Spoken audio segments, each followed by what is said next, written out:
The fluorescent lights of the intensive care unit hummed with their familiar monotonous drone. It was a sound Callahan Brennan had grown so accustomed to over the past 12 years that she barely registered it anymore. But tonight, as she moved through the sterile corridors of the Navy Medical Center in San Diego, that hum seemed louder somehow, more insistent, as if the building itself was trying to tell her something. Callie checked her watch. 11:47 p.m., 13 minutes until the end of her fifth consecutive night shift. Her feet ached inside her comfortable sneakers, the kind specifically designed for nurses who spent 12 hours on their feet. The weight of exhaustion settled across her shoulders like a heavy blanket, familiar and unwelcome in equal measure. She had exactly 3 patients under her care tonight. Room 312 held a retired Marine recovering from bypass surgery. Room 315 contained a young sailor who had been in a motorcycle accident. And room 314 held the mystery, the patient everyone whispered about but no one really talked about. The one whose chart read like a redacted government document. Callie paused outside room 314, her hand resting on the door handle. Through the small window, she could see the steady rise and fall of the ventilator, the rhythmic blinking of the monitors, the still form in the bed connected to more tubes and wires than seemed necessary for one human being. Petty Officer Garrett Thorne, 22 years old. That was about all his chart was willing to reveal. The rest was classified. Training accident, the admission note said. But Callie had been a nurse long enough to recognize the difference between a training accident and something far worse. The pattern of his injuries told a story his paperwork refused to confirm. She pushed open the door and stepped inside, letting it close softly behind her. The room was dim lit only by the glow of the medical equipment and the faint light filtering in from the hallway. Garrett lay motionless, his head partially bandaged, his face pale beneath the oxygen mask. Young. So impossibly young. Callie moved to the bedside with practiced efficiency, checking the IV lines, noting the numbers on the monitors, adjusting the blanket that had shifted during the last bed turn. Her hands moved automatically, muscle memory, built from thousands of identical checks over thousands of identical nights. But there was nothing identical about this patient. There never had been. It had been 5 days since Garrett had arrived by helicopter in the middle of the night. 5 days since the trauma team had worked for 3 hours to stabilize him. 5 days of complete silence from the young SEAL in room 314. No visitors, no phone calls asking about his condition, no family members camped out in the waiting room, clutching coffee cups and hoping for good news. Nothing but silence and the steady beep of the heart monitor proving he was still alive. Callie picked up his chart from the foot of the bed even though she had already memorized every word written there. Multiple fractured ribs, internal bleeding that had required emergency surgery, traumatic brain injury that kept him sedated and dependent on machines to breathe. The notes were clinical, detached professional. They didn't mention the small scar on his left hand that suggested childhood injury. They didn't mention the calluses that spoke of weapons training and rope work. They didn't mention the dog tags that had been removed and placed in a sealed evidence bag by hospital security. They certainly didn't mention the complete absence of anyone who cared whether he lived or died. Callie set the chart down and pulled up the chair that she wasn't supposed to bring into patient rooms. Hospital policy said nurses should remain efficient, mobile, focused on tasks rather than sentiment. But Callie had stopped following that particular policy on the second night of Garrett's stay. She sat down beside his bed and took his hand in hers. His skin was warm, his pulse strong beneath her fingers. The monitors continued their steady rhythm, indifferent to her presence. "Hey there, Garrett," she said softly, her voice barely above a whisper. "It's Thursday night. Well, technically Friday morning now, almost midnight. The shift change is coming up, and I wanted to check on you one more time before I head out." She knew he couldn't hear her. The sedation kept him too deep, too far away from consciousness. Dr. Catherine Aldridge had explained it in careful medical terminology. Brain swelling, medically induced coma. Time and rest were the only treatments now.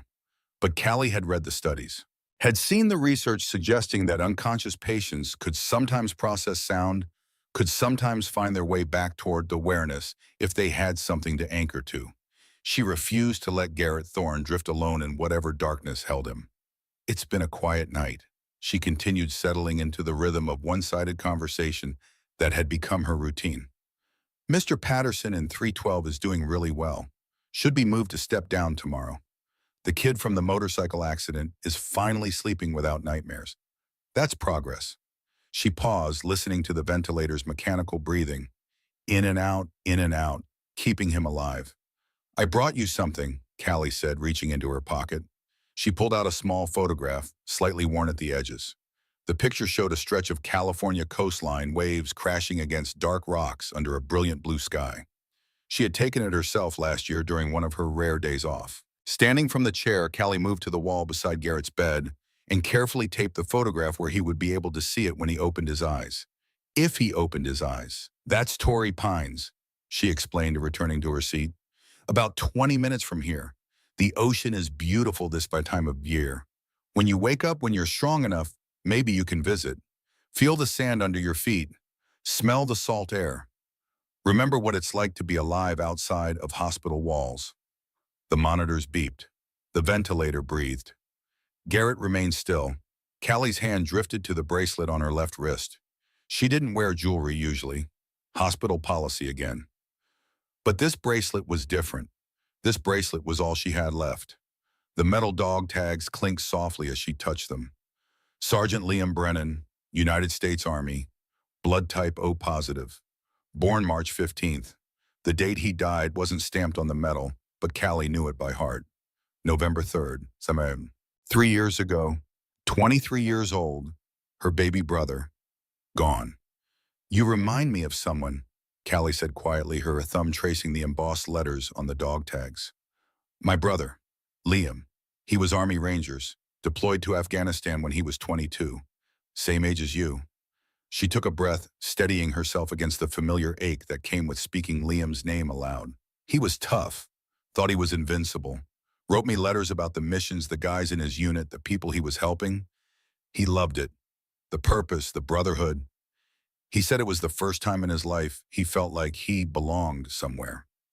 The ventilator hissed, in and out, in and out. He was injured during a convoy patrol, IED. They got him to a field hospital, but Callie's voice caught. Even after 3 years, the words were still knives. I was working in Portland at the time, civilian hospital. By the time I got the call, by the time I could arrange to fly out, he was already gone. He died alone in that hospital bed, and I wasn't there to hold his hand. She looked down at Garrett's hand in hers, at the IV line taped to his wrist, at the pulse oximeter clipped to his finger. That's why I'm here, Callie said, at this hospital, working these shifts. I transferred here 2 years ago because I couldn't save Liam, but maybe I can make sure someone else's brother doesn't die alone. Maybe I can be the person who stays when everyone else leaves. She sat in silence for a moment, listening to the sounds of the ICU beyond the door. Footsteps in the hallway, a distant alarm, the low murmur of nurses' voices at the station. Margaret thinks I'm getting too attached, Callie admitted. She pulled me aside yesterday, said I'm spending too much time in here. But Margaret's been a nurse for 20 years. She's seen everything. She knows that sometimes the best medicine isn't in the chart. Sometimes it's just being present. Callie began to hum softly a melody she barely remembered learning. Her mother had sung it when Callie and Liam were children, on nights when storms rattled the windows or nightmares made sleep impossible. A simple tune. No words, just notes strung together like a rope leading back to safety. She didn't notice the slight change in the heart monitor's rhythm, didn't see the barely perceptible movement beneath Garrett's eyelids. The alterations were too subtle, too easily dismissed as normal variants in vital signs. But somewhere deep in whatever darkness held him, Garrett Thorne heard the humming, and something in his brain recognized it as a light worth moving toward. Callie finished the melody and checked her watch again. 12:03 a.m. Officially Friday. Officially past the end of her shift. She should leave. Should go home to her small apartment, heat up the leftover Chinese food in her refrigerator, fall into bed for 6 hours before her next shift started. But she remained in the chair, Garrett's hand still held gently in hers. I'll be back tomorrow night, she promised. And the night after that, however long it takes. You're not alone, Garrett. I don't know you. I don't know your story, but I know you deserve someone who refuses to give up on you. She stood slowly, carefully placing his hand back on the bed. She checked the monitors one final time, made a few notes on her tablet, ensured everything was exactly as it should be for the incoming night shift nurse. At the door, Callie paused and looked back. The photograph of Torrey Pines was just visible in the dim light, a small splash of color against the sterile white wall. Garrett lay motionless beneath the blankets, his chest rising and falling in time with the ventilator. "Good night, Garrett," she said softly. "I'll see you tomorrow." The door closed behind her with a quiet click. The hospital parking garage was nearly empty at midnight. Callie's footsteps echoed off the concrete as she made her way toward her car, a 10-year-old Honda Civic that had seen better days. The California night was cool and clear, a welcome change from the recycled air of the ICU. She was fumbling with her keys, thinking about that leftover Chinese food and whether the spring rolls would still be good after 3 days when she noticed the vehicle. A black SUV, gleaming and new, parked near the entrance to the garage in a spot that should have been reserved for emergency vehicles. The windows were tinted dark enough that Callie couldn't see inside, but she could see the government plates. Military. Had to be. Callie dismissed it. Probably a late visitor, or an early arrival for the morning shift change. The medical center saw plenty of military vehicles. It wasn't unusual. She had just unlocked her car door when she heard the sound of boots on concrete. Heavy, purposeful, multiple sets. Callie turned. 3 men in navy dress uniforms were walking toward her across the garage. Not hurrying, but moving with the kind of controlled urgency that suggested mission focus. Even in the dim fluorescent lighting of the parking structure, Callie could tell these weren't ordinary sailors. Their uniforms bore insignia she didn't immediately recognize. Their posture was too precise, too controlled. They moved like men who had spent years training their bodies to become weapons, and even in dress blues, that training showed. The tallest of the 3 men walked slightly ahead of the others. His face was weathered, lined with years spent in harsh climates, doing things most people couldn't imagine. His eyes held the kind of intensity Callie had seen before in Liam's eyes after his first deployment. The look of someone who had witnessed too much death and somehow kept walking anyway. When he spoke, his voice carried an authority that made Callie straighten unconsciously, despite her exhaustion. "Excuse me, are you Callahan Brennan?" Callie's hand tightened on her car keys. She was suddenly very aware that she was alone in a parking garage at midnight with 3 strangers. Regardless of their uniforms. Regardless of their apparent military bearing. "Yes," she said carefully, keeping her voice steady. "I am. Can I help you with something?" The tall man exchanged a quick glance with his companions. Something passed between them. Some silent communication built from years of working together in situations where words could get you killed. He focused his attention back on Callie, and she saw something unexpected in his expression. Not threat, not aggression, something closer to desperation, carefully controlled. "Ma'am," he said, and the formality of the address somehow made everything more serious. "We understand you've been caring for Petty Officer Garrett Thorne."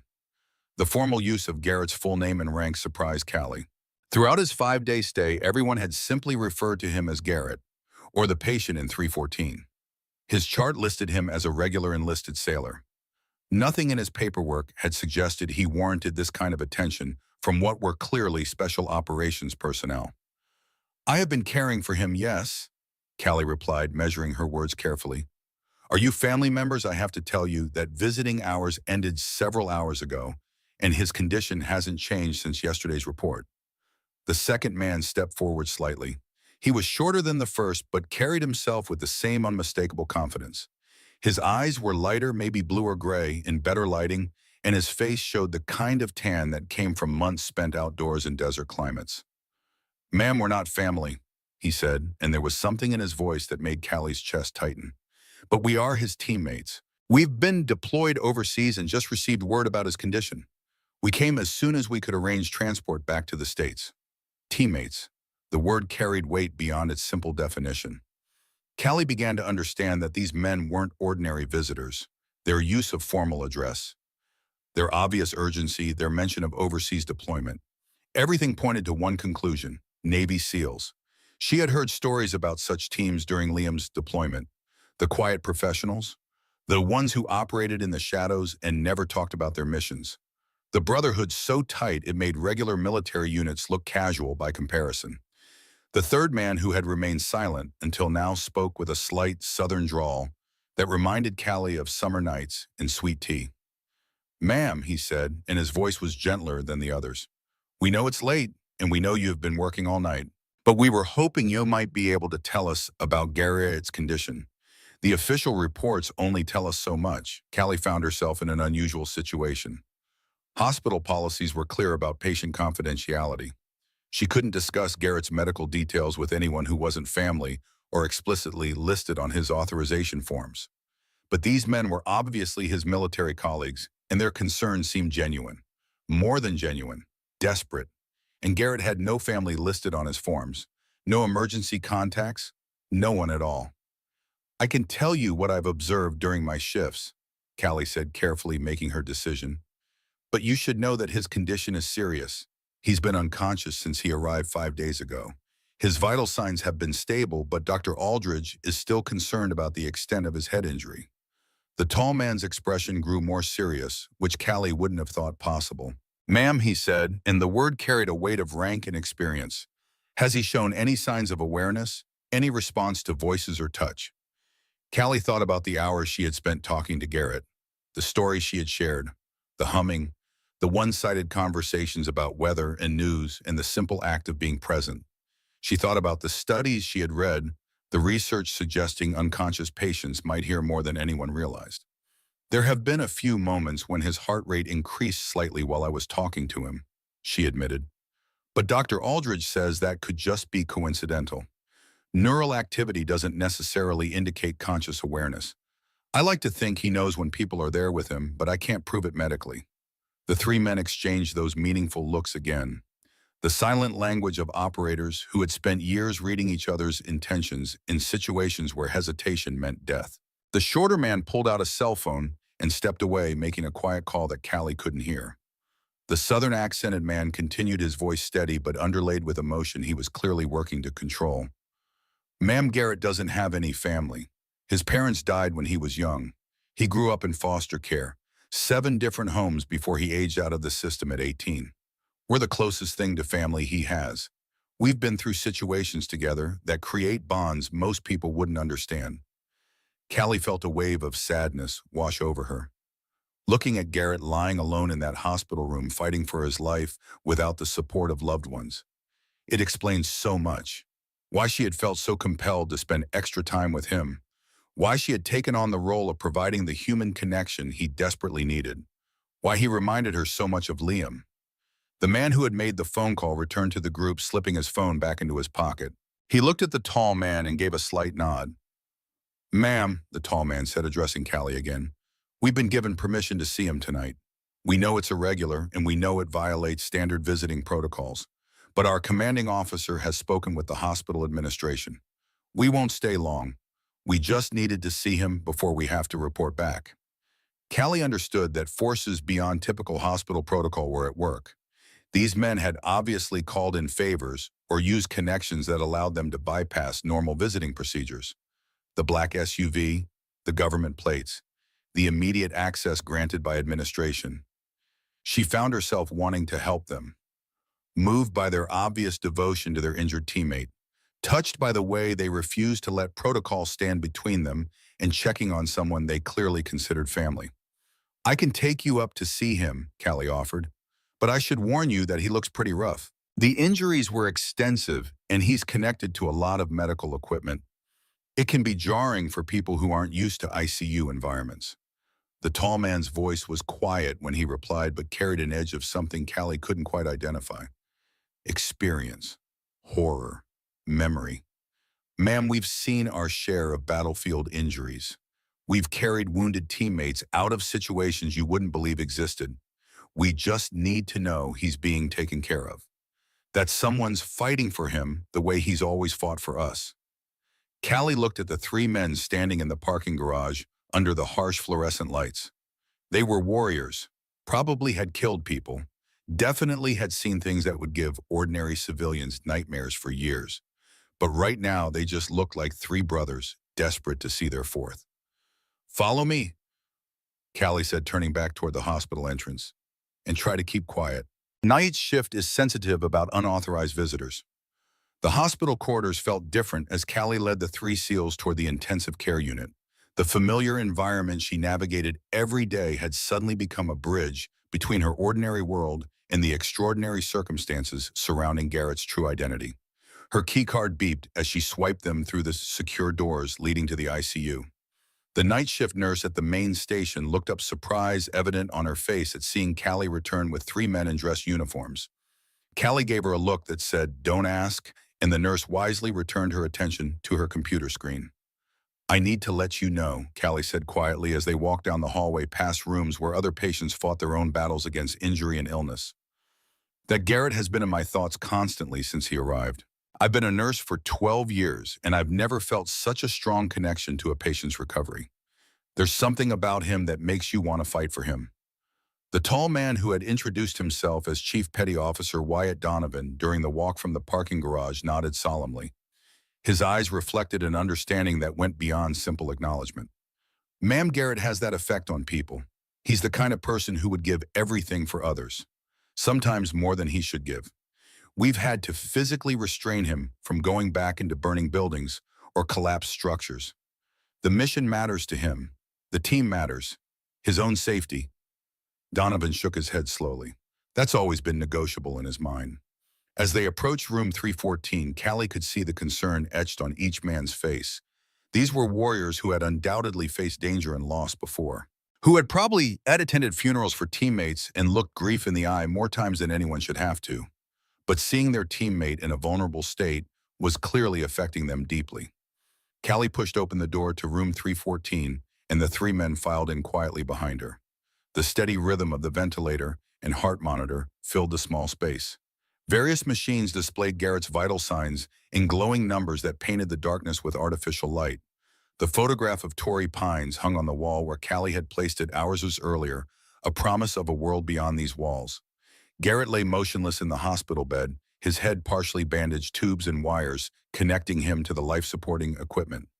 Young, vulnerable, nothing like the operator these men knew. The shortest of the three men who had identified himself as Petty Officer First Class Declan Hayes approached the bed first. His hands were steady as he reached out to gently touch Garrett's shoulder. But Callie could see the emotion in his eyes, the way his jaw tightened, the slight tremor in his breathing that he was fighting to control. "Hey, brother," Declan said softly, his voice rough with feeling. "We're here. We made it back as soon as we could. You just focus on getting better, yeah? We've got stories to tell you about the exfil, and you're missing all the good parts." Chief Donovan moved to the other side of the bed, his gaze taking in all the medical equipment with what Callie recognized as practiced assessment. Someone with battlefield medicine training. Someone who had probably kept teammates alive with nothing but pressure bandages and determination and the refusal to accept that death was inevitable. "Garrett, you need to wake up, man," Donovan said.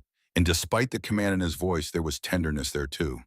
A father figure speaking to a son. "The mission was a success. Everyone made it home. But we need you back with us. The team's not complete without you." The third man, Petty Officer Nash Sterling, stood at the foot of the bed with his hands clasped behind his back in a posture of military attention that was clearly unconscious. Callie noticed that despite their casual words, all three men maintained perfect bearing even in this intimate moment. Discipline so ingrained it was as natural as breathing. "Ma'am," Donovan said, turning to Callie, while keeping one hand on Garrett's shoulder, maintaining that physical connection. "Can you tell us exactly what happened when he was brought in?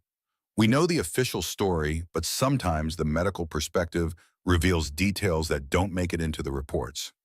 Callie pulled up Garrett's electronic chart on the bedside computer terminal, her fingers moving automatically across the screen she had accessed dozens of times over the past 5 days. The familiar ritual of reviewing data, of translating numbers into narratives of survival and struggle.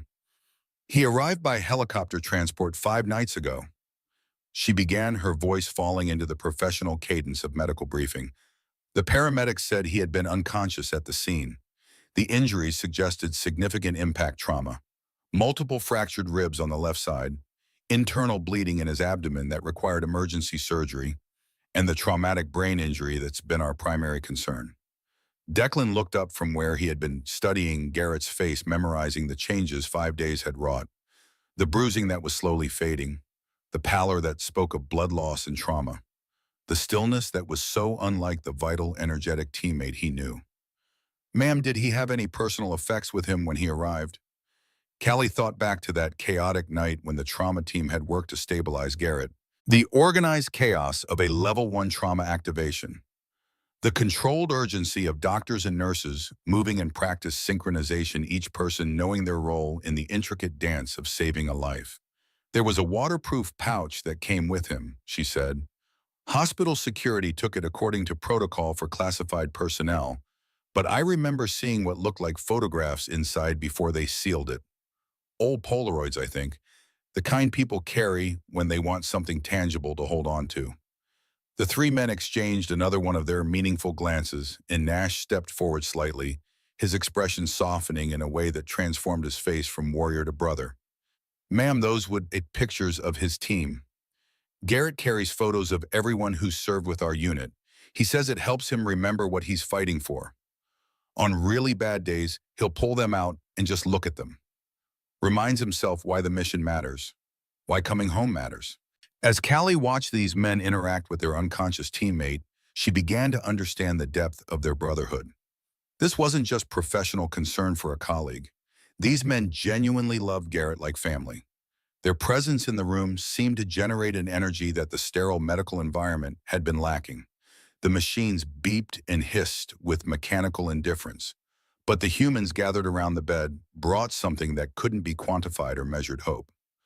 I've been talking to him during my shifts, Callie admitted, feeling suddenly self-conscious about her nightly routine.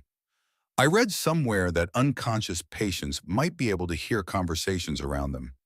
I've been telling him about the weather, reading news articles, just trying to make sure he doesn't feel alone.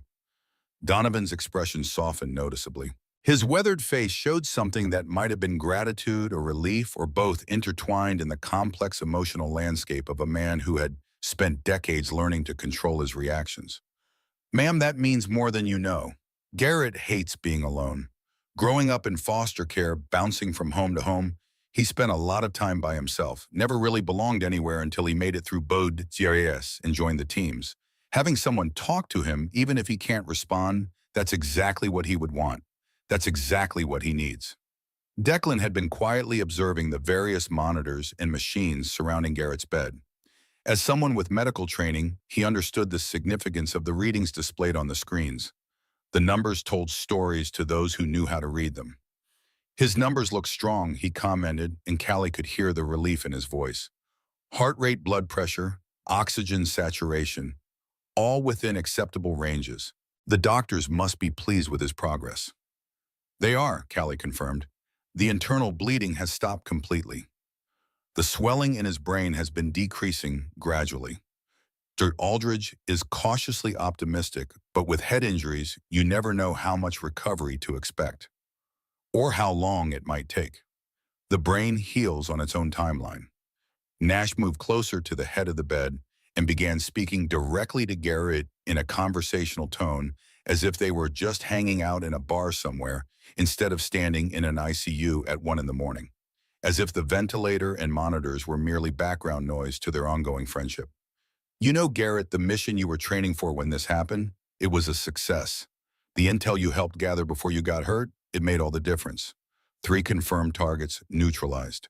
2 high-value individuals captured. You can be proud of that work, brother. Even if you don't remember it right now, it mattered. You mattered. Callie was struck by the way these men continued to include Garrett in their conversation, treating him as an active participant despite his unconscious state. They spoke about recent operations in vague terms that avoided classified details. They shared jokes that Garrett would have understood. They updated him on mutual friends and team developments, maintaining the fiction that this was just a normal visit, that their brother would wake up any moment and join the conversation, all while maintaining the respectful awareness that he might be able to hear everything they said. Ma'am, Donovan said, addressing Callie again with that formal respect that seemed to be their default setting. We understand that Garrett's care has been exceptional since he arrived. The hospital staff we spoke with on our way in mentioned that you've gone above and beyond normal nursing duties. We want you to know that his team appreciates everything you've done. Callie felt a flush of pride mixed with humility. She hadn't done anything special. Just her job. Just what any decent nurse would do for a patient who had no one else. I just did what any nurse would do, she said. Garrett is an easy patient to care about. Declan smiled for the first time since entering the room, and it transformed his face from warrior to brother, from the hard man who had killed in service of his country to the loyal friend who would do anything for his teammates. Ma'am, you don't know Garrett yet, but when he wakes up, and we believe he will wake up, you're going to discover that he's one of the most grateful people you'll ever meet. He never forgets kindness, and he always finds a way to pay it back, usually tenfold. That's just who he is. As the men continued their vigil, Callie found herself learning more about Garrett's character and background. They told her about his recruitment into the Navy at 18, fresh out of the foster care system with nothing but determination and a desire to belong somewhere. They described his dedication to becoming a SEAL, the way he had pushed through boot despite being one of the youngest candidates in his class. His reputation as someone who could be counted on in any situation, no matter how bad things got. They painted a picture of a young man who had turned childhood trauma into adult strength, who had taken the loneliness of foster care and transformed it into a fierce loyalty to the family he had chosen, who had learned that belonging wasn't about blood, but about shared purpose and mutual sacrifice. He's actually quite funny when he's conscious, Nash said with a chuckle, the sound incongruous in the quiet hospital room, but somehow exactly right. Garrett has this way of finding humor in the worst situations. Firefight going sideways, Garrett's making jokes. Equipment failure during a jump. Garrett's already planning the story he'll tell at the bar. It's one of the things that makes him such a good teammate. When everything's going wrong, Garrett's the guy who can still make people laugh, who can remind you why you chose this life. Donovan checked his watch and sighed quietly, the sound of a man being reminded of duties that pulled him away from where he wanted to be. The sound of someone who had spent a career balancing mission requirements with human needs. Ma'am, we're going to need to leave soon. We have to catch a transport back to base in a few hours, and then we're wheels up for redeployment by tomorrow night. But before we go, is there anything specific we should know about his care? Anything we can pass along to his command structure? Callie considered the question carefully, mentally reviewing Garrett's treatment plan and the discussions she had overheard among the medical team. The conversations about prognosis and recovery timelines and the uncertain future that awaited this young SEAL. Dr. Aldridge is planning to try reducing his sedation tomorrow to see if he shows signs of awakening. It's been long enough that his other injuries have stabilized sufficiently to allow his brain more opportunity to heal. The next 48 hours will be critical. If he shows responsiveness, we'll know the brain injury isn't as severe as we feared. Declan reached into his pocket and pulled out a small metal coin. Challenge coins were a military tradition Callie knew about from Liam. Each one was unique, minted for specific units or operations or achievements. They carried meaning beyond their monetary value. They were tangible symbols of belonging, of shared experience, of brotherhood. He placed it carefully on Garrett's bedside table where it would be visible when Garrett opened his eyes. The coin gleamed under the hospital lights, its face showing a trident and an eagle words. Callie couldn't quite read from where she stood, but she could see that it was worn, well-handled, precious. This is from our last mission together, Declan explained, his voice rough with emotion he was no longer trying to hide. Garrett earned this. He should have it when he wakes up. Something to remind him that he's not just a patient, he's a SEAL. And SEALs don't quit. The three men took turns saying private goodbyes to their teammate. Each one touched Garrett's shoulder or hand while speaking words meant only for his ears. Promises and encouragement in the fierce loyalty that bound them together. Callie stepped back to give them privacy, moved by the obvious love and respect they shared. Brothers in every way that mattered. As they prepared to leave, Donovan approached Callie one final time. He reached into his uniform pocket and pulled out a business card, handing it to her, with the same precision he probably used handling weapons. Ma'am, we're going to be deployed for several more weeks, but we'll be checking on Garrett's progress through official channels. If there's any change in his condition, good or bad, we'll find a way to get back here. But if something urgent happens, if he wakes up and asks for us, or if you think he needs us here, don't hesitate to call this number. Callie looked down at the card. It was plain white, no official government markings, just a phone number and a single word, Flint. Flint, she asked. Donovan's weathered face showed the ghost of a smile, the first real warmth she had seen from him. Call sign. Everyone on the teams has one. Mine's Flint. Been called that for 20 years now. That number connects to a secure line where you can leave messages for our unit. Someone will get it to us within 12 hours, no matter where we are in the world. He paused, seeming to wrestle with whether to say more. Finally, he continued, his voice quieter than before, more personal. Ma'am, can I ask you something? Your last name is Brennan. Any relation to Sergeant Liam Brennan, Army Rangers? Callie felt her breath catch. Her hand moved unconsciously to the dog tags at her wrist, touching the metal that was all she had left of her brother. Liam was my brother, she said, her voice barely steady. How did you know? Donovan's expression shifted into something that might have been respect or recognition or sorrow. Maybe all three at once, the complex emotional response of a man who understood what it meant to lose family. Garrett mentioned him once, about a year ago after a joint operation in Kandahar. Said he'd worked with a ranger named Brennan who had saved his team during an ambush. Radio operation gone bad. Your brother gave covering fire while Garrett's team extracted 2 wounded. Garrett said Brennan was one of the bravest soldiers he'd ever worked with. The hospital room seemed to tilt slightly. Callie gripped the edge of Garrett's bed to steady herself, the revelation hitting her with physical force. Liam had been in Kandahar a year before he died. The letters he had written home had mentioned joint operations with other units, but he had never mentioned names, never told her about saving a SEAL team, never told her about a young operator named Garrett Thorne who would one day end up in her care. Ma'am, Donovan continued, gently reading the shock on her face with the practiced eye of someone who had delivered difficult news before. Garrett didn't know what happened to your brother until we did research after he was injured. When we found out about Sergeant Brennan's death, about you working here, about you being assigned to care for Garrett, he shook his head slowly. Some people would call that coincidence. I've been in this business long enough to know better. Some things are meant to be. Callie couldn't speak.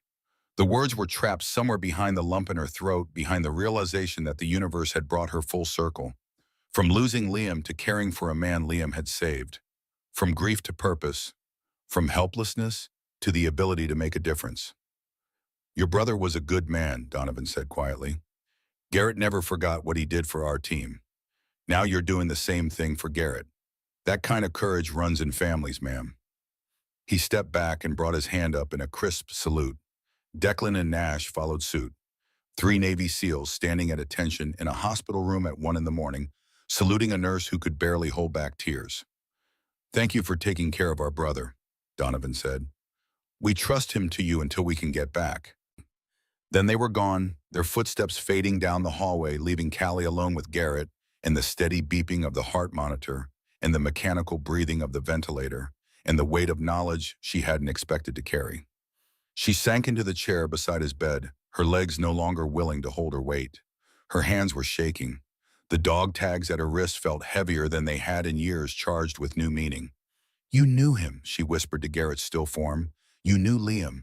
You were there with him.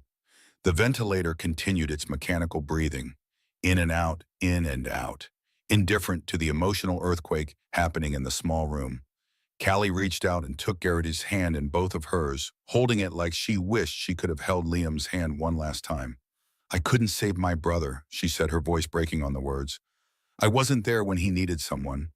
But I'm here now, I'm here, and I'm not leaving. You're going to wake up Garrett Thorne. You're going to open your eyes and see that photograph of the ocean, and you're going to remember what it's like to be alive. She sat in the quiet hospital room holding the hand of a young SEAL who had once worked alongside her brother. The fluorescent lights hummed overhead. The monitors beeped their steady rhythm. The night shift continued outside the door, unaware that in room 314 everything had changed. And somewhere deep in the darkness that held him, Garrett Thorne's unconscious mind registered the presence of someone who refused to let him drift away. Someone who had her own reasons for fighting. Someone who understood what it meant to lose family and who was determined not to lose anyone else.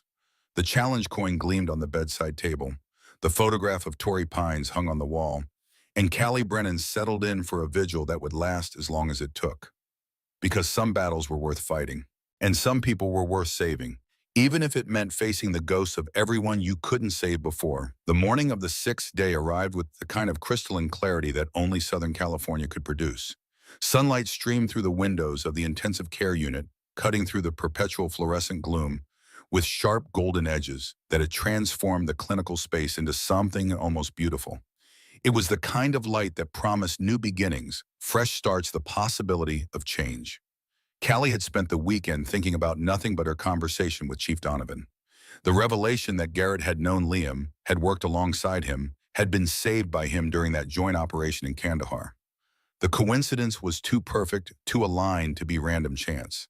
And yet here she was assigned to care for the young SEAL who had once depended on her brother for survival. The universe worked in mysterious ways. Or maybe it didn't work mysteriously at all. Maybe it just put people where they needed to be when they needed to be there. She had requested additional shifts. Margaret had raised an eyebrow at the overtime request, but had approved it without comment. Now Callie was starting her third consecutive 12-hour day, and she felt more energized than exhausted. Purpose had a way of overriding fatigue. Mission focus, Liam would have called it. She entered the ICU at 6:58 a.m., 2 minutes early as always. The morning briefing was already underway in the nurses' station. Dr. Catherine Aldridge stood at the whiteboard, her silver hair pulled back in a neat bun, her reading glasses perched on her nose as she reviewed the weekend's developments with the incoming day shift. "Good morning, Callie," Dr. Aldridge said as Callie joined the group. "I was just about to discuss your patient in 314. Callie felt her pulse quicken. "Has something changed, doctor?" Aldridge consulted her tablet, scrolling through the weekend notes with practice efficiency. "His vitals have remained exceptionally stable. Brain swelling has decreased another 15% since Friday. All indicators suggest he's ready for the next phase." "Reducing sedation," Callie said. It wasn't a question. She had been expecting this, hoping for it. "Exactly. I've written orders to begin the wean this morning. Slow and controlled. We'll decrease the propofol by 25% every 6 hours and monitor closely for signs of awareness. If he tolerates it well, he could be conscious within 24 to 48 hours. The other nurses in the briefing murmured their acknowledgement and moved on to other patients. But Callie remained focused on those words. Conscious within 24 to 48 hours. Garrett could wake up, could open his eyes, could speak, could tell her about Liam. Callie collected her assignment sheet and headed directly to room 314. The morning shift change always brought a flurry of activity, nurses comparing notes, updating charts, ensuring continuity of care. But Callie moved through it with practiced efficiency, her mind already racing ahead to what the day might bring. She pushed open the door to find Garrett exactly as she had left him 12 hours ago.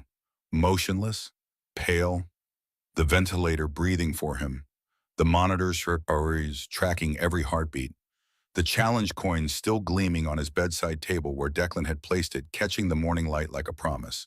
But something felt different this morning. Some indefinable shift in the atmosphere of the room, as if the space itself was holding its breath, waiting for what came next. Callie moved through her morning routine with meticulous care. She checked his IV lines, noted the readings on every monitor, performed a neurological assessment that showed no change from the night before. Everything was stable.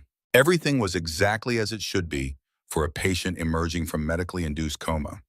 She pulled up the medication orders on the computer terminal and saw Dr. Aldridge's new instructions.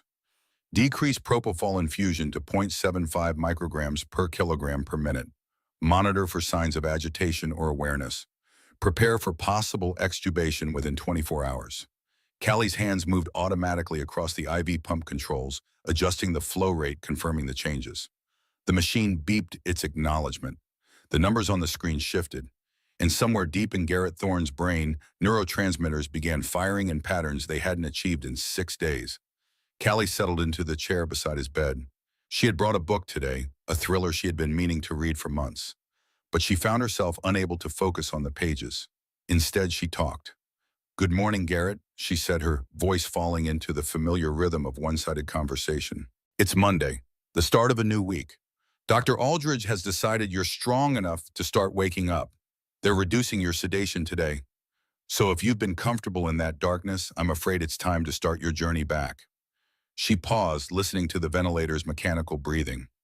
The sound had become so familiar that she barely registered it anymore. But today she found herself hyper-aware of every hiss and click, waiting for something, anything. "Your teammates were here Friday night," Callie continued. "Chief Donovan, Declan, Hayes, Nash, Sterling. They wanted you to know they're thinking about you, that the mission was successful, that everyone made it home." She touched the challenge coin on the bedside table, feeling the raised edges of the engraving. The metal was cool beneath her fingers, solid and real. "They left this for you. I don't know exactly what it means, but I know it's important. Something about your last operation together." Declan said you earned it, said you should have it when you wake up to remind you that you're not just a patient, you're a SEAL, and SEALs don't quit. The morning stretched into afternoon. Callie performed her scheduled assessments, administered medications, documented everything in meticulous detail. Other nurses came and went, checking on their own patients, consulting with doctors, managing the controlled chaos of an ICU during day shift. But Callie barely noticed. Her attention was fixed on Garrett, on the subtle changes that might indicate emerging consciousness, the slight variations in heart rate, the occasional twitch of facial muscles, the REM activity beneath his eyelids that was becoming more pronounced as the sedation wore off. At 2:15 p.m., Callie was adjusting his blanket when she noticed something that made her freeze. Garrett's eyelids were fluttering, not the random muscle movements she had seen before. This was different, purposeful, as if he was trying to force them open against tremendous weight, fighting his way back from wherever the sedation had sent him. "Garrett," Callie said softly, leaning closer, "can you hear me? If you can hear me, try to move your fingers." She watched his right hand intently. 5 seconds passed. 10, 15. Then his index finger twitched. Once. Twice. A deliberate movement that could not be dismissed as random neural firing. Callie's heart hammered against her ribs. She pressed the call button with one hand while keeping her eyes locked on Garrett's face, unwilling to miss any sign of returning awareness. "I need Dr. Aldridge in room 314, she said when the station nurse answered. "Patient is showing signs of awareness." The response was immediate. Within 90 seconds, Dr. Aldridge swept into the room, followed by two other nurses and a respiratory therapist. The small space suddenly felt crowded as the medical team surrounded Garrett's bed, bringing with them the energy of hope and professional anticipation. Dr. Aldridge performed a rapid neurological assessment, pupil response, gag reflex, pain stimulus. Each test designed to map the landscape of Garrett's returning consciousness to measure how far he had come from the depths of medically induced coma. "Mr. Thorne," Lord Aldridge said, her voice clear and commanding. "Can you hear me? If you understand what I'm saying, squeeze my hand." Callie held her breath.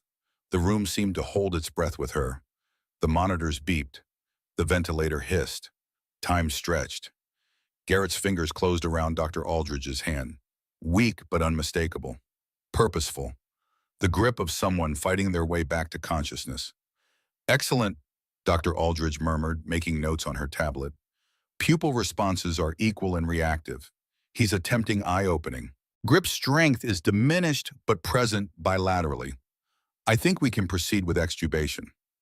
The next 20 minutes passed in a blur of controlled medical activity.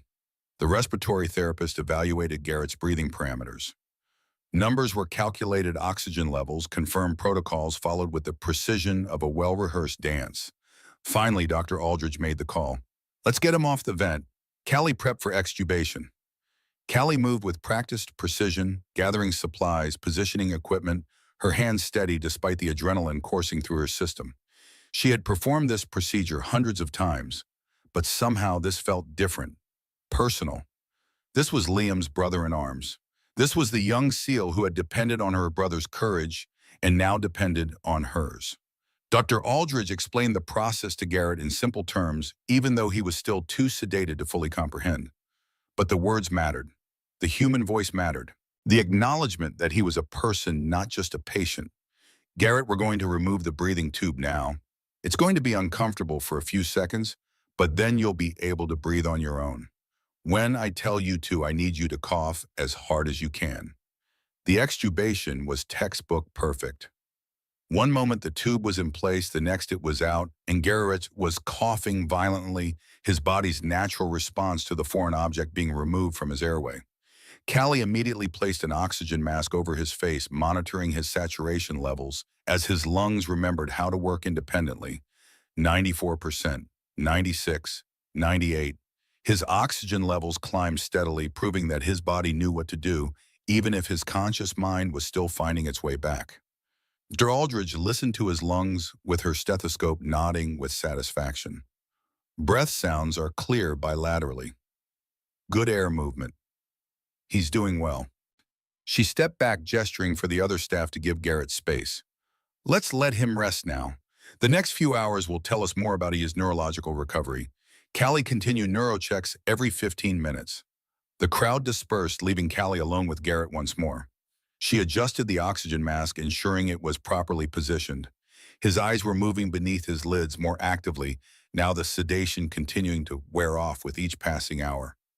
"You did great, Garrett," Callie said softly. "The tube is out. You're breathing on your own.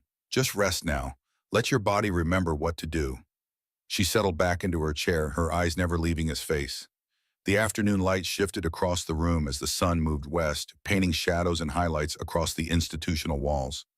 3 o'clock became 4. 4 became 5. The shift change approached. At 5:43 p.m., Garrett's eyes opened. Not fully, not with complete awareness, but they opened. Unfocused, confused, searching for something to anchor to in a world that probably made no sense to him yet. Callie was there, immediately leaning into his line of sight, her face the first thing he would see as he returned to consciousness. "Hey there," she said gently, keeping her voice calm and reassuring. "Welcome back, Garrett. You're in a hospital. You're safe. You've been unconscious for several days, but you're getting better." His eyes tried to focus on her face. His mouth moved, attempting to form words, but only a hoarse croak emerged. The ventilator tube had irritated his throat. Speech would take time. "Don't try to talk yet," Callie advised. "Your throat is going to be sore for a while. Just rest. Everything is going to be okay." She reached for the cup of ice chips she had prepared earlier, anticipating this moment. With a small spoon, she placed a few chips against Garrett's lips. His tongue moved automatically, accepting the moisture, the coolness, soothing his ravaged throat. His eyes continued their journey around the room, taking in the monitors, the IV lines, the unfamiliar surroundings, the evidence of trauma and treatment. Then they landed on the photograph of Torrey Pines that Callie had taped to the wall. Something flickered in his expression. Recognition, memory. It was impossible to tell, but there was a response, a moment of connection with something beautiful in the midst of all this clinical machinery.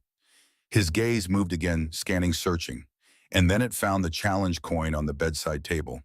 The change was immediate. His eyes locked onto the coin with an intensity that suggested full awareness. His right hand moved slightly as if trying to reach for it, his fingers extending toward the symbol of his brotherhood. "Your teammates left that for you," Callie explained, following his gaze. "Chief Donovan, Declan, and Nash. They came to see you Friday night. They wanted you to know they were thinking about you." Garrett's eyes filled with tears.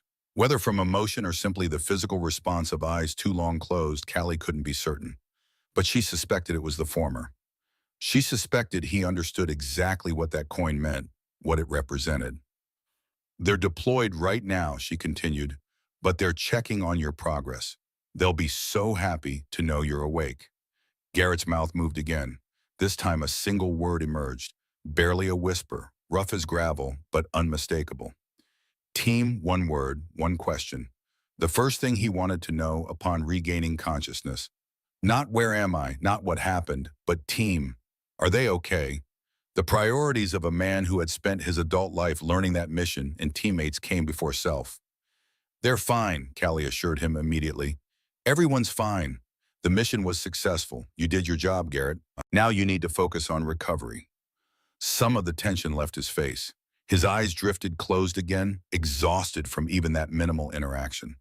But Callie could see the difference. He wasn't unconscious, just resting, gathering strength. The journey back had begun.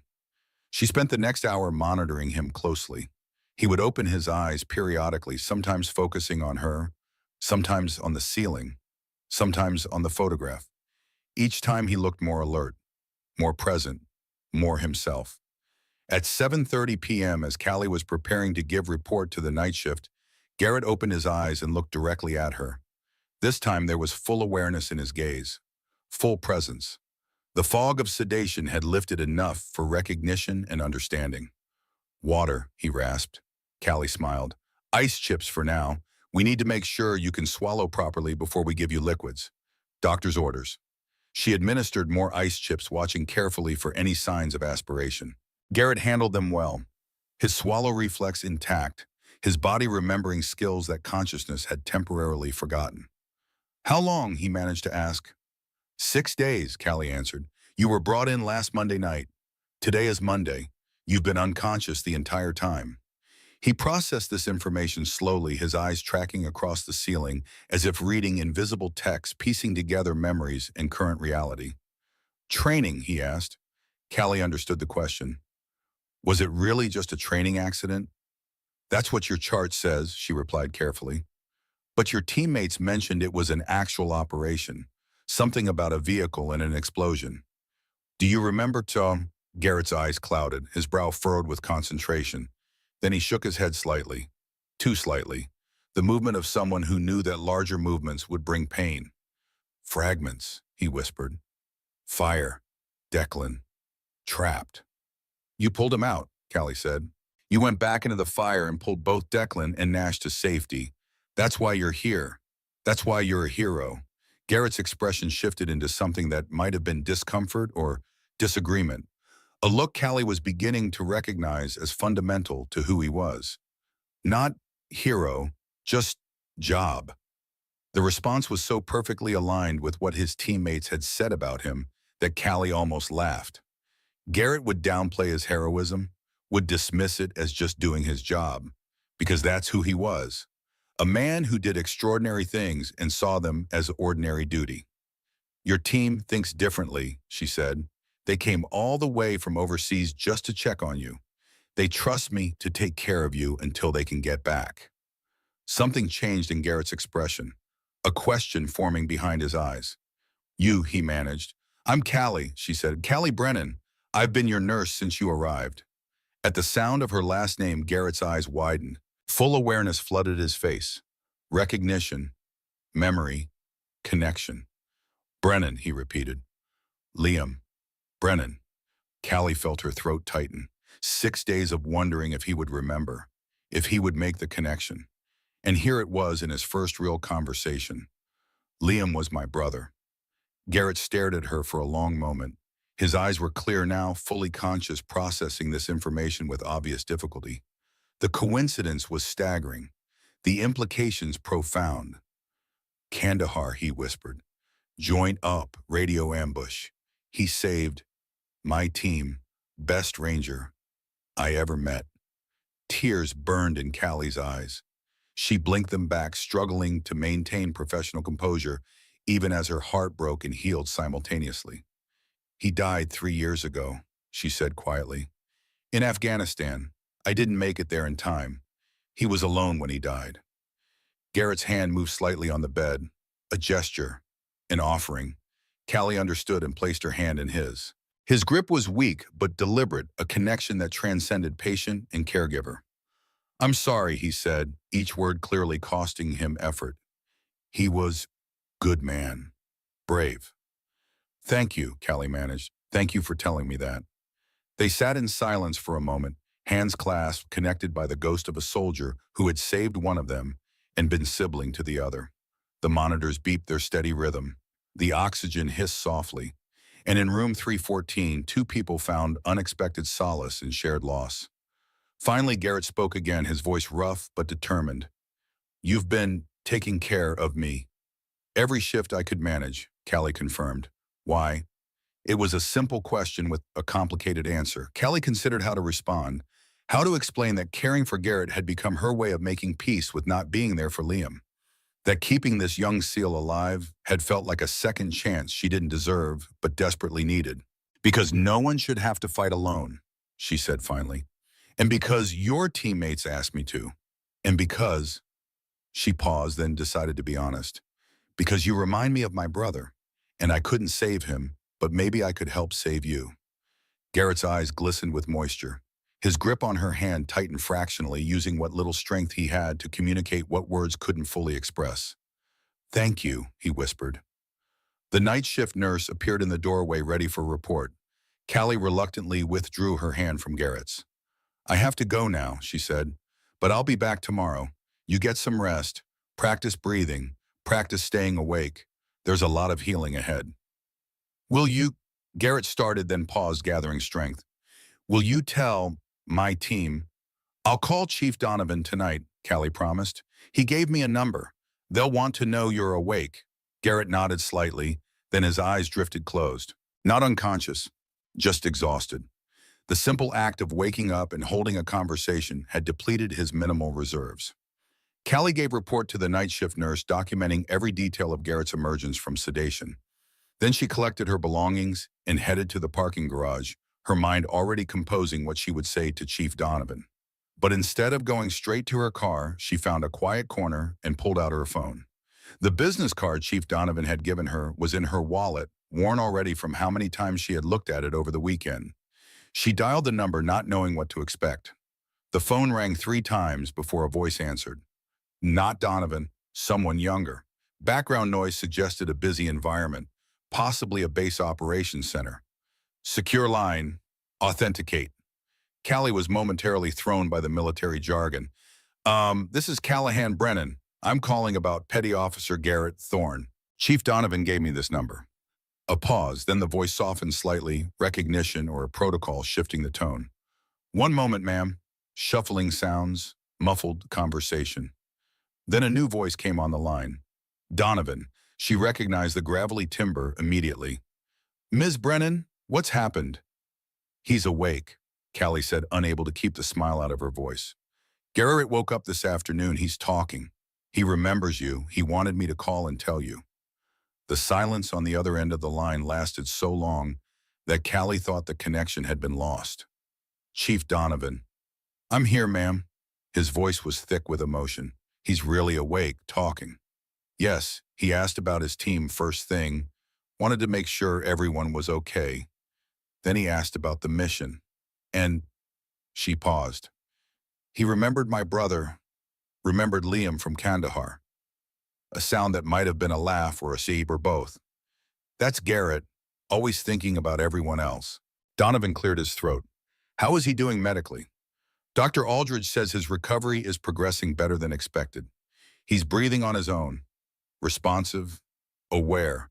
There's still a long road ahead, but the worst is behind him. Thank God, Donovan said quietly. Then more formally, ma'am, we can't get back there right now. Operational tempo won't allow it. But we need you to know that we trust you to look after him. Can you do that for us? I can, Callie said. I will. Thank you. We'll be in touch. The line went dead. Callie stood in the parking garage, phone still pressed to her ear, feeling the weight of the promise she had just made. She would look after Garrett Thorne. Not because it was her job, not because of some cosmic connection to her dead brother, but because he deserved someone who refused to give up on him. And she was very good at refusing to give up. The next week passed in a blur of steady progress and small victories. Garrett's strength returned incrementally, his body remembering how to be alive. On Tuesday, he managed to sit up in bed for 10 minutes before exhaustion forced him back down.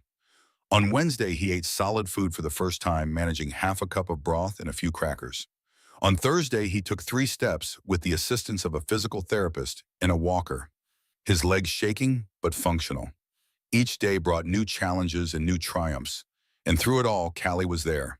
She had adjusted her schedule to work 4 12-hour shifts in a row, giving her 4 days to focus solely on Garrett's recovery.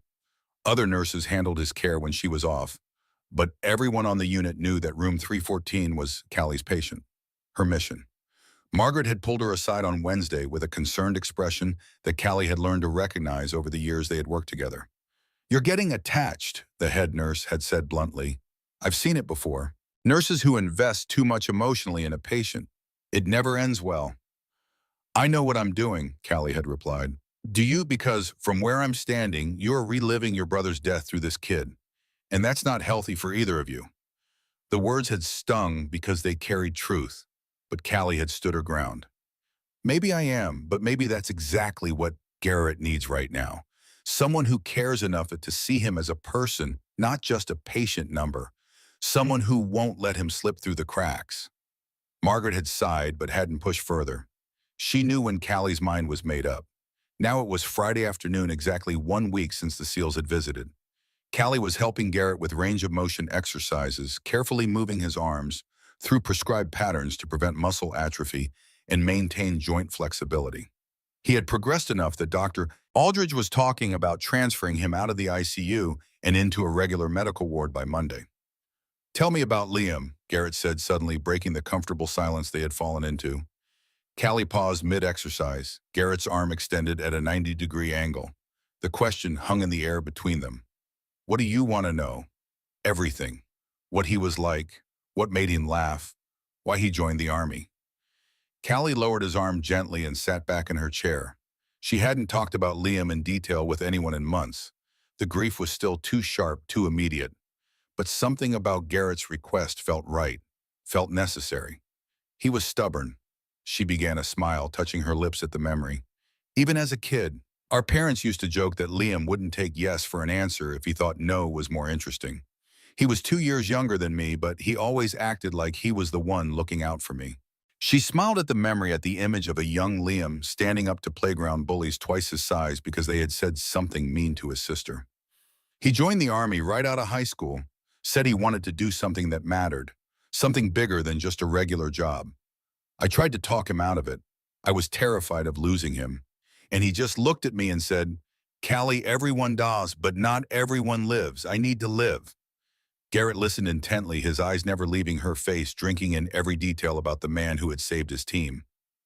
He loved being a ranger, Callie continued. Loved his team, loved the missions. He would send me these long emails about the places he'd been, the people he'd helped.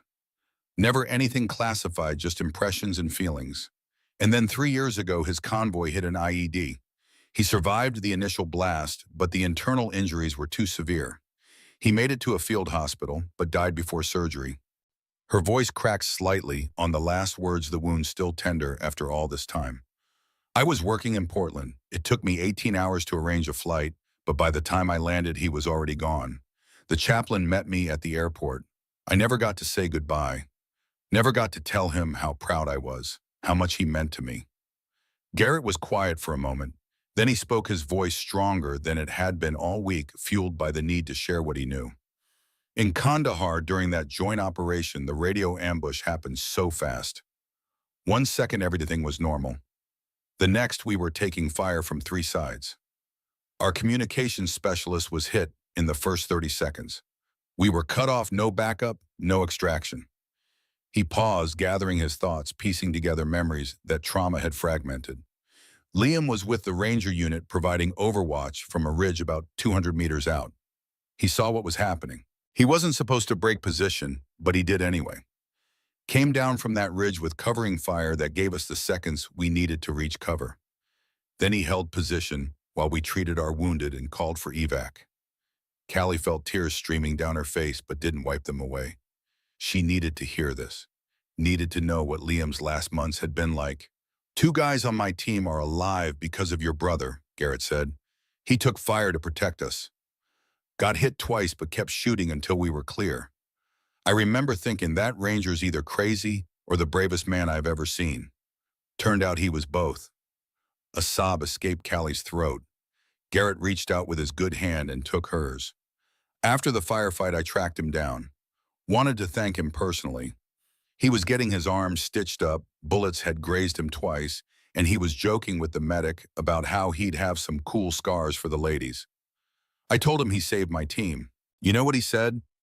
Callie shook her head, unable to speak. He said, "That's what Rangers do. We've got your 6. Then he asked about you. Said he had a sister who was a nurse. Said you were the toughest person he knew because you dealt with death every day and still chose to fight for life." Callie broke down completely, sobs shaking her shoulders.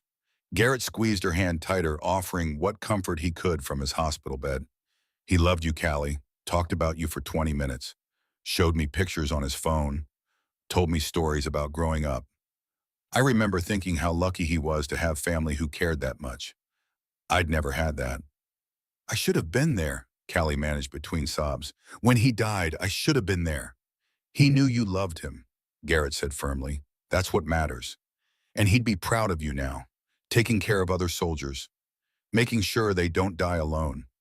That's carrying on his legacy." They sat together in the quiet hospital room, hands clasped, connected by grief and gratitude, and the ghost of a Ranger who had saved lives right up until the end. A knock on the door interrupted the moment. Dr. Aldridge entered, followed by a man in a Navy dress uniform. The newcomer was older, maybe 50, with salt and pepper hair and the bearing of high rank. Command presence, the military called it. Petty Officer Thorne Daldridon said, "This is Commander Harrison from Naval Special Warfare Command. He's here to speak with you about your recovery and your service record." Commander Harrison stepped forward, his expression grave but kind. "At ease, son. Well, as much as you can be at ease from a hospital bed." He turned to Callie. "Ma'am, I'd like to speak with Petty Officer Thorne privately. But first, I want to personally thank you for the exceptional care you've provided. I've received detailed reports from Chief Donovan and your medical team. Your dedication has been noted and appreciated." Callie stood, releasing Garrett's hand. "I'll be outside if you need me." As she left the room, she heard Commander Harrison begin to speak in low tones. Something about commendations, about the mission, about the future. She settled into a chair at the nurse's station, her mind still processing everything Garrett had told her about Liam, about those final months, about the man her brother had been when he was doing what he loved most. The image of Liam joking with a medic while getting stitched up was so perfectly him that it made her heart ache with loss and pride simultaneously. 20 minutes later, Commander Harrison emerged from room 314. He paused when he saw Callie altering his trajectory to approach her. "Ms. Brennan, may I speak with you for a moment?" They stepped into an empty consultation room. Harrison closed the door and turned to face her with an expression of utmost seriousness. "Petty Officer Thorne has been recommended for the Navy Cross for his actions during the operation that resulted in his injuries," he said without preamble. "He saved 2 teammates at extreme personal risk. The award will be presented in a private ceremony due to the classified nature of the operation." "He deserves it," Callie said without hesitation. "I agree, but I also want you to know something that isn't in any official report."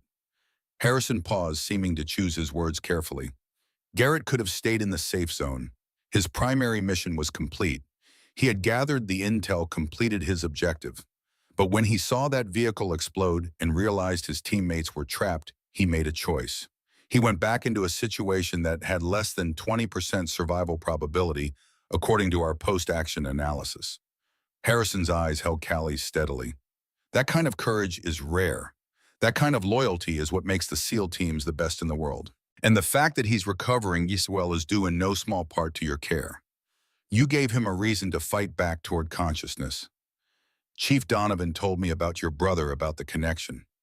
That matters more than any medicine we could have given him." "I just did my job," Callie said. "You did much more than that, ma'am, and the Navy thanks you." He left and Callie returned to Garrett's room. He was lying back against the pillows, looking exhausted but peaceful. There was something different in his expression. Pride, maybe, or acceptance. "Navy Cross," she said. "That's a big deal." Garrett shrugged slightly, the gesture still careful because of his healing ribs.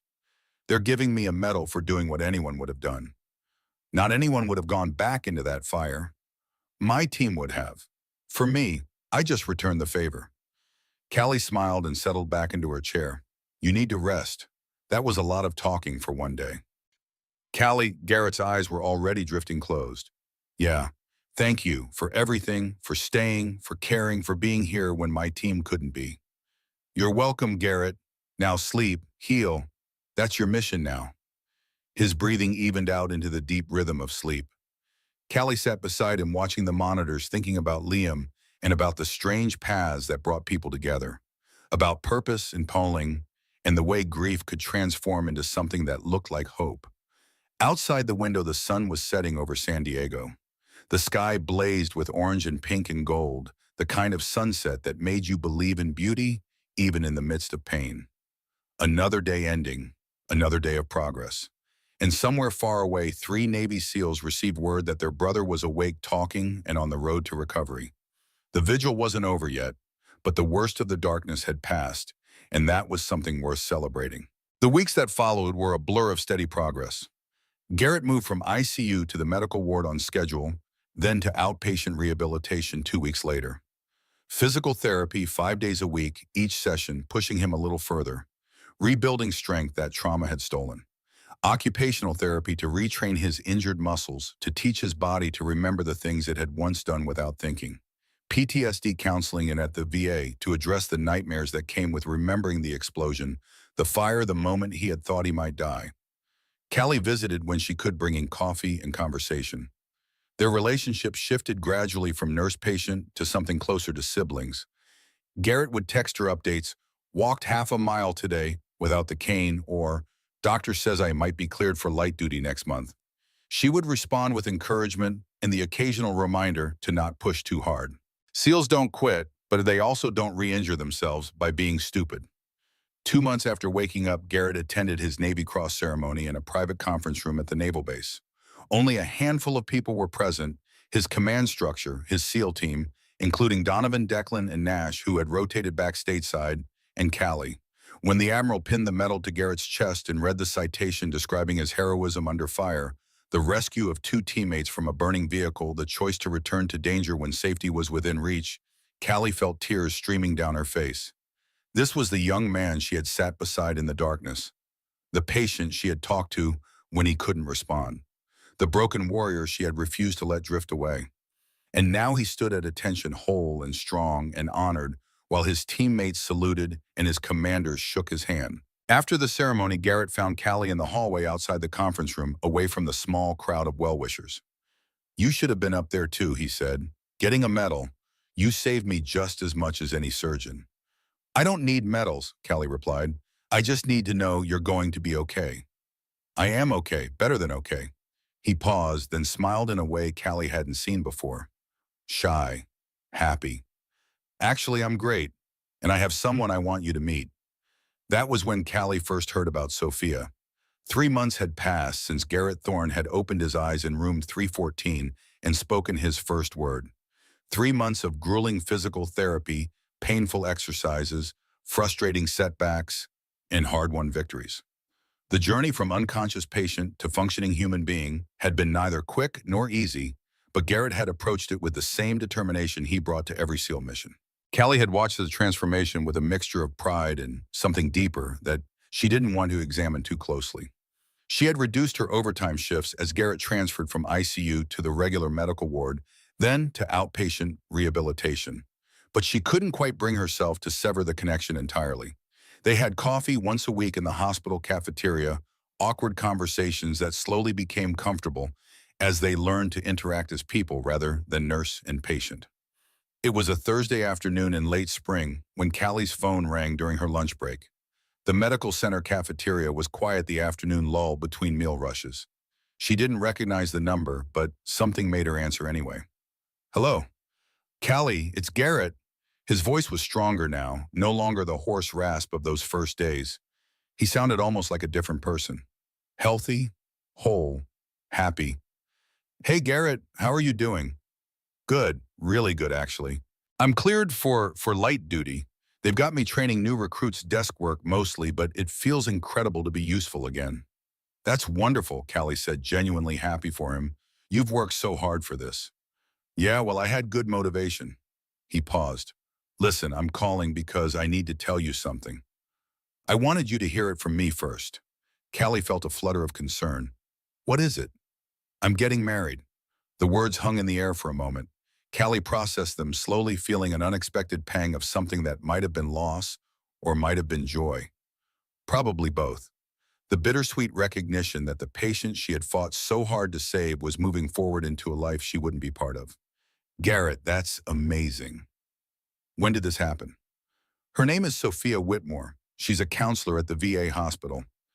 We met during my PTSD therapy sessions about 6 weeks ago." "I know it seems fast, but when you've been through what I've been through, you learn not to waste time on things that matter." Callie smiled despite the strange ache in her chest. "Tell me about her." "She's from Montana originally, lost her dad in the Gulf War when she was 8, became a therapist because she wanted to help other people deal with the kind of loss she experienced. She's smart and funny, and she doesn't put up with my nonsense, which is apparently what I need." The happiness in Garrett's voice was unmistakable. Callie felt her own happiness rising to meet it, genuine and warm. "She sounds perfect for you." "She is. And Callie, I want you at the wedding, not as a guest, as family. Sophia and I both want you there standing with us. You're the reason I'm alive to have this chance at happiness. That makes you family in every way that counts." Callie felt tears prickling at her eyes. "Garrett, I'd be honored." "Good, because there's one more thing I need to ask you." He took a breath. Sophia suggested this, and I think it's perfect. Would you be willing to stand with the bridesmaids? I know it's unconventional, but nothing about our story has been conventional. You're the sister I never had. I want you standing up there with us when I marry the woman I love. The tears were flowing freely now. Callie didn't bother wiping them away. Yes, she managed. Yes, of course I will. Thank you. The wedding is in 3 weeks. I'll send you all the details. And Callie, thank you for everything, for never giving up, for being there when no one else was, for seeing me as a person worth saving. You've always been worth saving, Garrett. I'm just glad I was there to help. After she hung up, Callie sat in the break room staring at her phone. 3 weeks. Garrett was getting married in 3 weeks. To a woman who understood loss and trauma, who could help him navigate the PTSD and the nightmares and the complicated aftermath of what he had been through. It was exactly what he needed, exactly what he deserved. And Callie would be there to witness it standing as family, honoring the bond that had formed in the sterile confines of an ICU room and strengthened through months of recovery. Margaret found her there 20 minutes later, still sitting with her untouched sandwich. You look like someone just told you good news that feels complicated, the head nurse observed, settling into the chair across from Callie. Garrett's getting married, Callie said. 3 weeks from now. Margaret raised an eyebrow. Fast work. He met someone in therapy. Sounds like they're good for each other. And he wants you there, I'm guessing. Standing with the bridesmaids, he said, I'm family. Margaret was quiet for a moment, her experienced eyes reading all the emotions Callie was trying to hide. You did good work with that kid, she said finally. Saved his life, helped him heal, and now you're letting him go to build his own future. That's what good nurses do. We fight like hell to keep them alive, then we step back and let them live. It doesn't feel like stepping back, Callie admitted. It feels like watching someone I care about walk into happiness I can't be part of. You're part of it, Margaret corrected gently. You're the foundation he's building on. That nurse who refused to let him die alone. That's a gift that keeps giving long after the medical care ends. Callie nodded, recognizing the truth in Margaret's words, even as her heart struggled to accept the changing dynamics of her relationship with Garrett. Besides, Margaret added with a slight smile, you'll always have new patients. Room 318 admitted this morning, young Marine critical condition from an IED in Syria. No family listed on his intake forms. Sound familiar? Callie looked up sharply. How bad? Bad. Dr. Aldridge is worried about the head trauma. He's sedated on a vent not responding to stimuli. Basically where your seal was 3 months ago.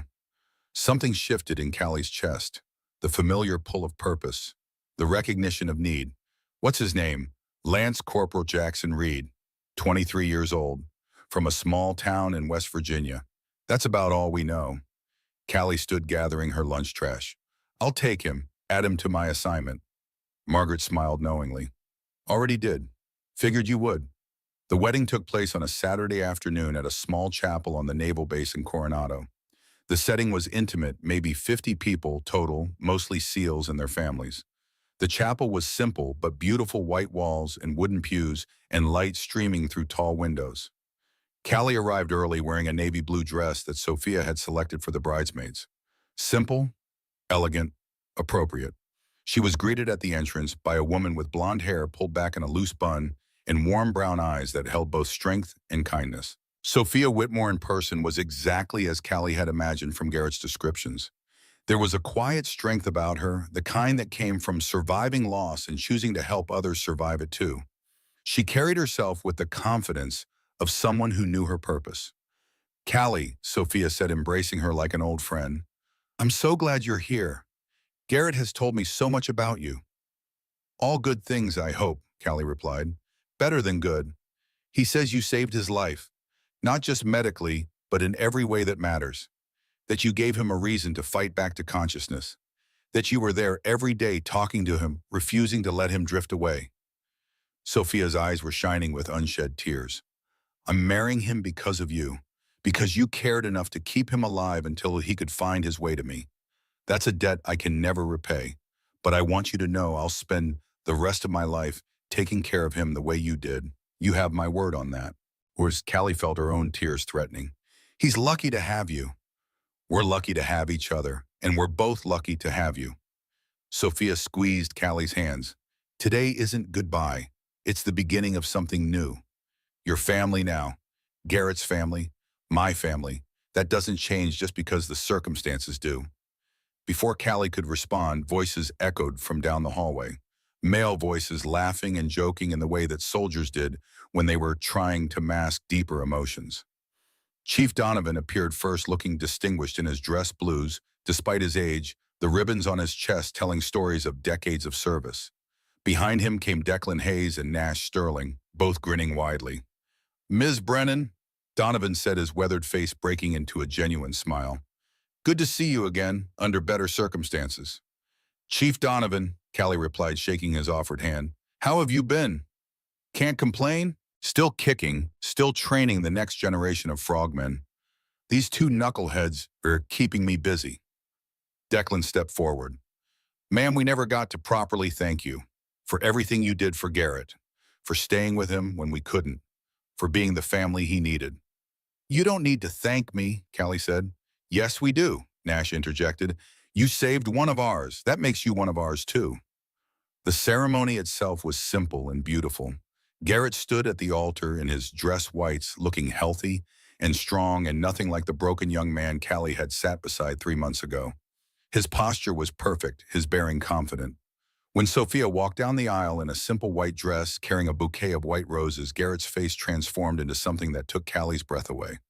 Pure joy, pure love, pure gratitude for being alive to witness this moment. Callie stood with 2 other bridesmaids, friends of Sophia, from her work at the VA. The vows were traditional but heartfelt. Garrett's voice was steady as he promised to love and cherish Sophia through whatever challenges life might bring, his eyes never leaving her face. Sophia's voice was soft but certain, as she promised the same, her smile radiant. When the chaplain pronounced them married and Garrett kissed his bride, the small chapel erupted in applause and cheers.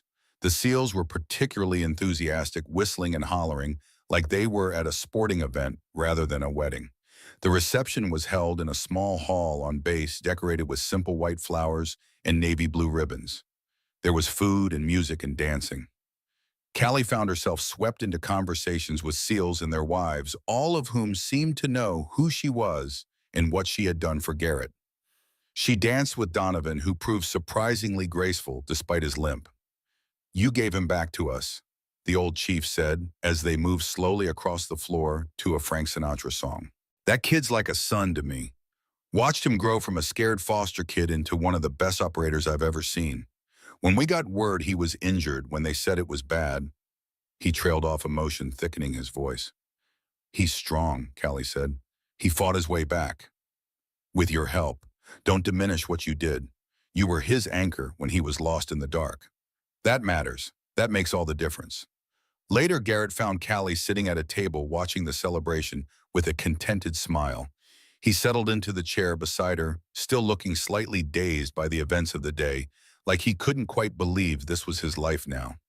Can you believe this? He asked. 6 months ago, I was unconscious in a hospital bed. Now I'm married to the most amazing woman I've ever met. It doesn't seem real.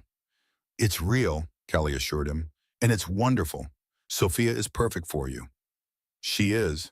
He paused, then reached into his jacket pocket. I have something for you. Sophia helped me pick it out. He handed Callie a small box. She opened it to find a delicate silver bracelet with a single charm, a trident, the symbol of the Navy SEALs. It's not an official SEAL trident, Garrett explained. Those you have to earn through Bud ES.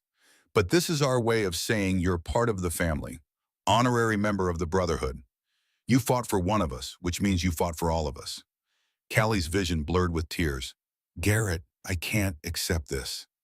Yes, you can, because it comes with something else. He pulled an envelope from his pocket. This is a letter. From me, from Donovan, from Declan and Nash. It's our way of saying thank you, of acknowledging what you did. Keep it. Read it when you need to remember that you make a difference. He stood and pulled Callie into a hug.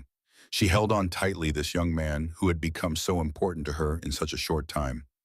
Thank you, he whispered, for everything. For seeing me as more than a patient. For refusing to give up. For being the sister I never had. Thank you for fighting your way back, Callie replied. for proving that caring matters, for showing me that I can still make a difference. The rest of the reception passed in a blur of emotion and celebration. When it was time for Garrett and Sophia to leave for their honeymoon, the entire group gathered outside to send them off. Someone had decorated Garrett's truck with streamers and a "Just Married" sign. As they drove away, Garrett leaned out the window and saluted. Not the formal military salute, but the casual acknowledgement of respect between equals. Callie saluted back, tears streaming down her face. Donovan appeared at her elbow as the truck disappeared from view.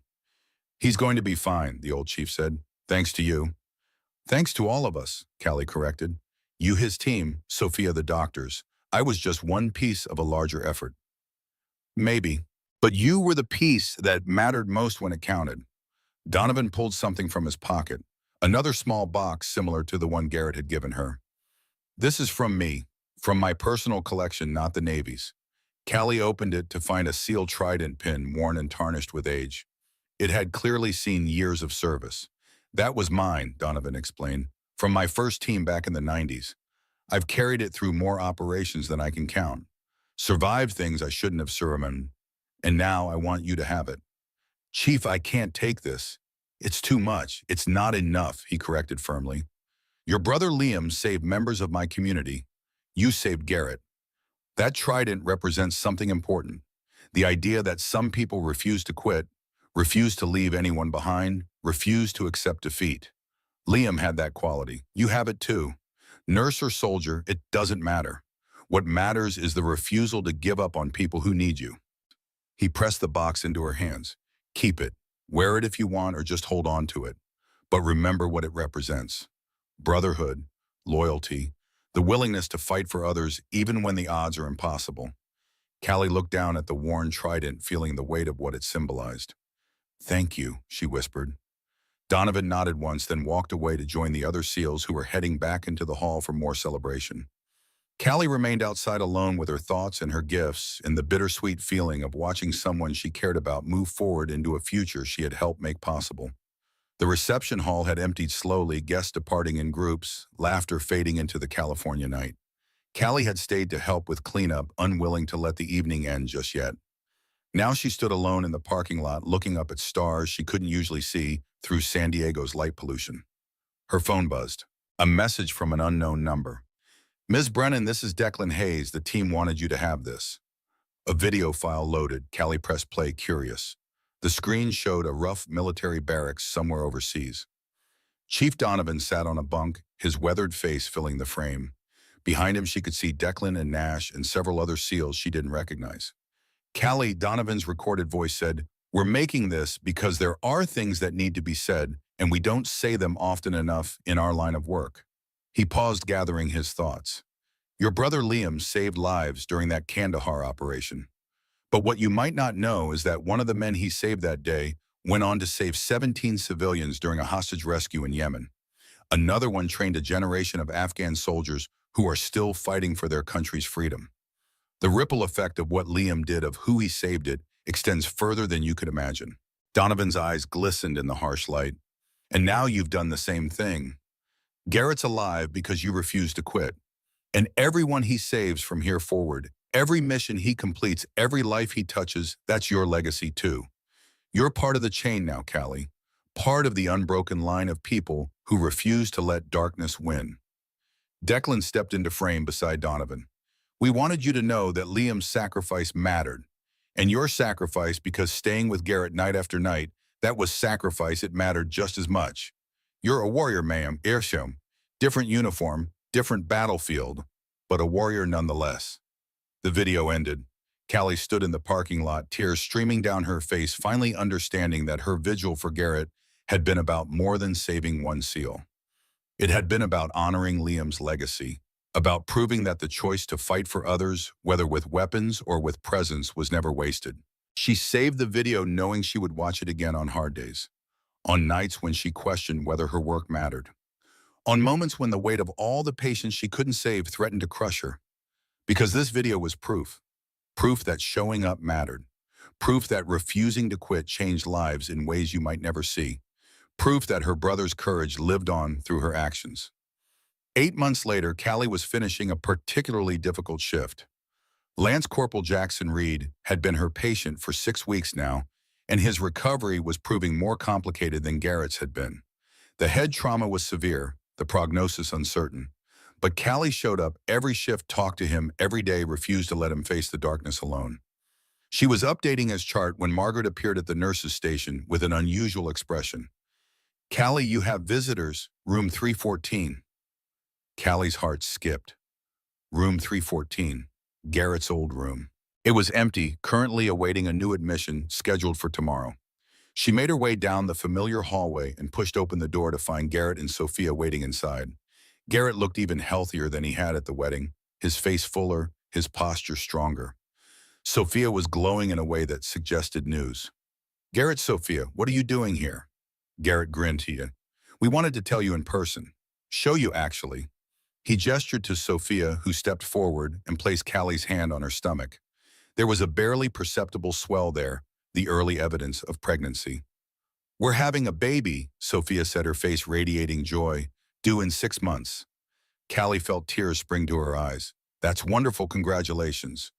"There's more," Garrett said. "We want to ask you something important. If it's a girl, we're naming her Lillian, after my team's medic who died in Afghanistan. But if it's a boy—" He paused, emotion thickening his voice. "If it's a boy, we want to name him Liam, after your brother. The man who saved my team, the man whose sister saved me." Callie couldn't speak, couldn't breathe. The room seemed to tilt and swim around her. "We want you to be the godmother either way," Sophia added. "Your family, Callie. This baby is going to grow up knowing about the nurse who refused to give up, who fought for life even when it seemed hopeless, who showed us all what it means to truly care." Callie broke down, completely sobbing in a way she hadn't since the day she learned about Liam's death. But these were different tears. Not grief, but gratitude. Not loss, but connection. Not ending, but beginning. Garrett and Sophia held her while she cried, this unlikely family bound together by trauma and healing and the refusal to let darkness win. When Callie finally composed herself, she looked at them both with wonder. "I would be honored to be godmother. Honored beyond words." They talked for another hour, sitting in room 314, where everything had started. Garrett told her about his work training new SEALs, about how he incorporated the lessons he had learned from being a patient into teaching others about the importance of mental health and recovery. Sophia talked about her expanding practice at the VA, about the satisfaction of helping veterans find their way back from trauma. And Callie told them about Jackson Reed, about the young Marine fighting his way back from the edge, about how she had learned from caring for Garrett that presence mattered as much as medicine, that refusing to give up could make the difference between survival and surrender. As they prepared to leave, Garrett paused at the door and looked back at the room that had held him for those critical days. "You know what I remember most from when I was unconscious," he said quietly. "Not the medical procedures, not the pain. I remember your voice, Callie, telling me about the ocean, about the weather, about your day. I remember thinking, even in the deepest darkness, that someone was there. Someone cared whether I lived or died. That gave me something to reach for." He met her eyes directly. "You were my light in the dark. And now I get to be a father, a husband, a functioning human being. All because you refused to let me drift away. That's a gift I'll spend my whole life being grateful for." After they left, Callie remained in room 314 for a few minutes longer. She thought about the journey that had brought her here, about Liam and his death, about her decision to work with military patients, about the night 3 SEALs had found her in a parking garage and asked her to care for their brother. She thought about Garrett's recovery, about his wedding, about the baby that would carry Liam's name into the future. And she thought about Jackson Reed still fighting in room 318, still needing someone to refuse to give up on him. Callie pulled out her phone and looked at the photograph she had saved there. Liam in his Ranger uniform, young and strong and alive. She touched the screen gently, a gesture of connection across the barrier of death. "I hope I'm making you proud," she whispered. "I hope you know that I'm trying to honor your memory by being for others what I couldn't be for you." Her shift was technically over, but Callie found herself walking to room 318 instead of the parking garage. Jackson Reed lay motionless, connected to the same machines that had once sustained Garrett. Young, unconscious, alone. Callie settled into the chair beside his bed and took his hand. "Hey, Jackson," she said softly. "I'm Callie. I'm going to be your nurse for a while. And I want you to know something important. You're not alone. I'm going to be right here, talking to you, fighting for you, refusing to let you drift away. I've done this before, and it worked. So you just focus on healing, and I'll focus on being present." She began to hum the melody her mother had taught her, the same melody she had hummed to Garrett all those months ago. Simple notes that spoke of home and safety and the promise that someone was near.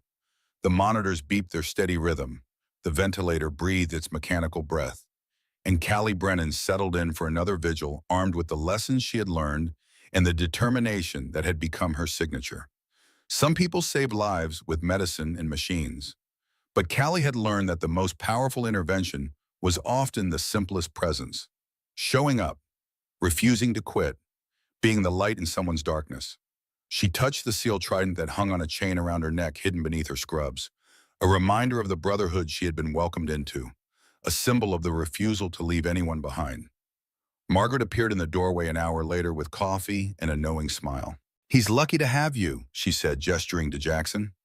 Callie looked down at the young Marine's still face at the monitors, tracking his journey back toward consciousness at the long road of recovery stretching ahead.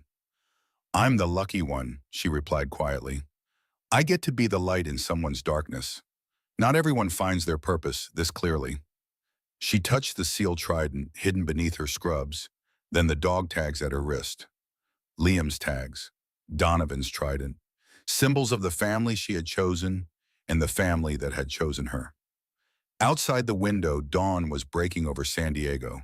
A new day, a new chance, a new patient who needed someone to refuse to give up. Callie settled deeper into her chair and took Jackson's hand. "I'm right here," she said softly, "and I'm not going anywhere."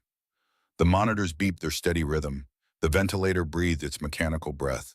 And in room 318, a nurse kept watch over a young Marine carrying forward a legacy of courage that had begun with a ranger named Liam and would continue as long as there were people worth fighting for. Some battles were fought with weapons, others with presence. Callie Brennan had learned to fight with both, and she was very good at winning. 3 weeks later, Jackson Reed opened his eyes. His first word was, "Mom." Callie was there as she had been every night. She held his hand and smiled through tears and told him he was safe, he was alive, he was going to be okay. It took 6 more weeks of intensive therapy before Jackson could walk unassisted. 2 months before he could remember the explosion that had nearly killed him. 3 months before he smiled for the first time and told Callie she had the patience of a saint. "Not a saint," she corrected, "just someone who refuses to give up." On the day of Jackson's discharge, he presented Callie with a challenge coin from his Marine unit. On the back, he had scratched a message with unsteady hands. "You were my angel in the dark, JR." Callie added it to her collection. Garrett's seal trident bracelet, Donovan's worn pin, Liam's dog tags, and now Jackson's coin. Symbols of the lives she had touched, the battles she had won, the legacy she was building one patient at a time. Margaret found her holding the coin, staring at it with wonder. "Another save," the head nurse observed. "Another family member," Callie corrected. Because that's what they all became. Every patient she fought for. Every warrior she refused to abandon. Family. And Callie Brennan's family was growing larger every day.